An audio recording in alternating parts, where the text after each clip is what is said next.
नमस्कार साथियों, मैं हूं प्रदीप खंडू और यह है पीएच नेटवर्क। आज हम बात करेंगे जो स्ट्राइक भारत ने पाकिस्तान के ऊपर की उसके बारे में कुछ जानकारी लेंगे। इस सिलसिले में मैंने कई एक्सपर्टों के जो यूट्यूब आए या टीवी चैनल पे आए उनके इंटरव्यू सुने। इस सिलसिले में जब वार का ट्रंप का ये ऐलान हुआ कि हमने भारत और पाकिस्तान को जंग रोकने के लिए तैयार किया, तो लोग गुस्से में आ गए। तो मोदी जी को और बीजेपी सरकार को गालियां देने लगे। लेकिन ये वो लोग थे जो खुद दौड़ भी नहीं सकते हैं। इतना ही नहीं, जिन्होंने अपने बच्चे यूरोप में, अमेरिका में, बेंगलोर में अच्छी तरह से सेटल किए हुए हैं। अब उनके पास कोई काम बचा नहीं था तो फेसबुक पे मोदी जी को मोटी मोटी गालियाँ दी, उनसे नाराज़ हो गए।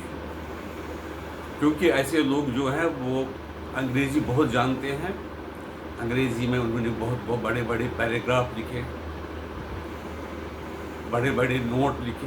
लेकिन जब हमने धीरे धीरे सब जानकारी मिली कि क्या हुआ था, क्यों, कैसे जिसको जंग बदी नहीं, युद्ध को रोका था, पाज किया था, जो युद्ध था वो हमने बंद नहीं किया था। इस सिलसिले में जो कई लोग ये भी कहते हैं कि जो भारत ने जंग बदी की उसमें वो पाकिस्तान से डर गया। लेकिन उनको उस टाइम इंदिरा गांधी की याद आ गई और वो 71 की एक मिसाल देने लगे कि पाकिस्तान के 2 टुकड़े कर दिए गए, एक का नाम बांग्लादेश पड़ा और एक का नाम पाकिस्तान। लेकिन आज ये बांग्लादेश वही है जो हमें आंखें दिखाता है। अब हमें एक दुश्मन नहीं, 2 दुश्मन फेस करने पड़ेंगे। बेशक एक कमज़ोर है, लेकिन वो जो अंदरूनी हमारे देश में गड़बड़ कर सकती है, रोहिंग्या द्वारा बांग्लादेशियों के द्वारा, वो हमारे लिए बहुत खतरे की घंटी है।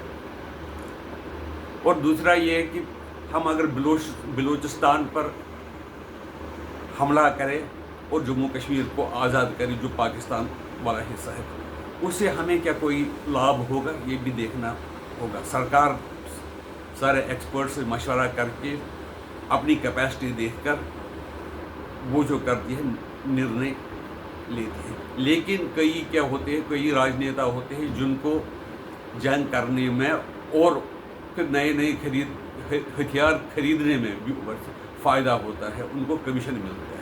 वो चाहते हैं कि जंग भी हो जाए, या ऐसे कई राजनेता होते हैं वो जो चाहते हैं वो इलेक्शन जीते।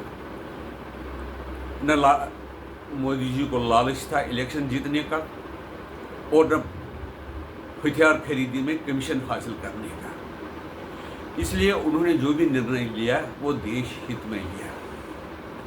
आज इंदिरा गांधी के ज़माने में जो जंग थी उस वक्त न्यूक्लियर वार नहीं था। इस बार जो पाकिस्तान के पास भी न्यूक्लियर हथियार है, हमारे पास भी न्यूक्लियर हथियार है।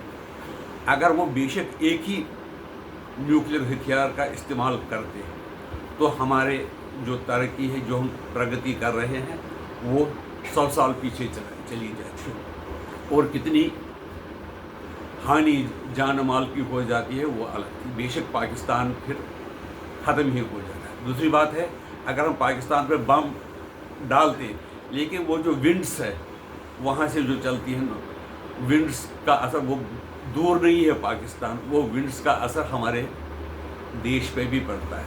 और अगर पाकिस्तान नहीं भी डालता, जो वहाँ से रेडिएशन वो आ जाती, उससे हम घुट घुट के कई हज़ार लाख लोग मर जाते हैं।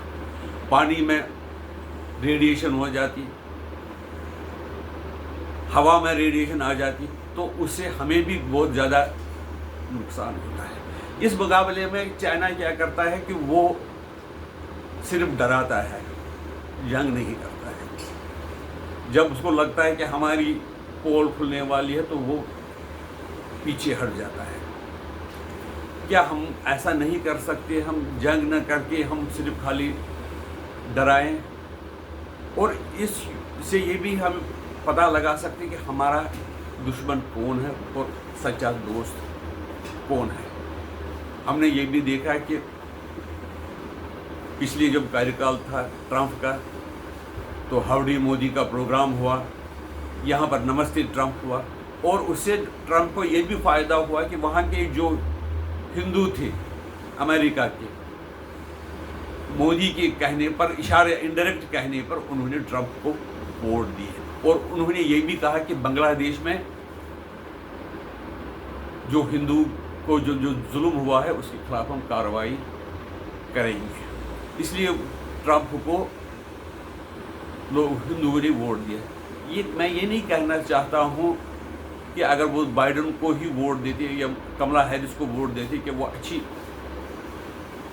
सोच वाली सरकार थी, वो भी ऐसे ही थी, वो भी हिंदुस्तान के हाथ में नहीं है। एक निर्णय हम पहुंच जाते हैं कि हमें आत्मनिर्भर होना पड़ेगा। उसके लिए हमें अगर किसी देश का टेम्परेरी सहायता भी लेनी चाहिए, गिव एंड टेक के हिसाब से, तो लेना चाहिए। लेकिन एक चीज़ है, इजराइल की सहायता हमें बहुत मिली, उन्होंने बहुत हमारा ये किया। रूस ने भी हमारा फ़ायदा तो दिया, लेकिन उन्होंने भी सस्ते दामों पर पाकिस्तान को भी तेल बेचा है। ये हमें समझना चाहिए कि रूस भी अगर हमारी मदद करता है, लेकिन उसको भी अपने बिजनेस का इंटरेस्ट है।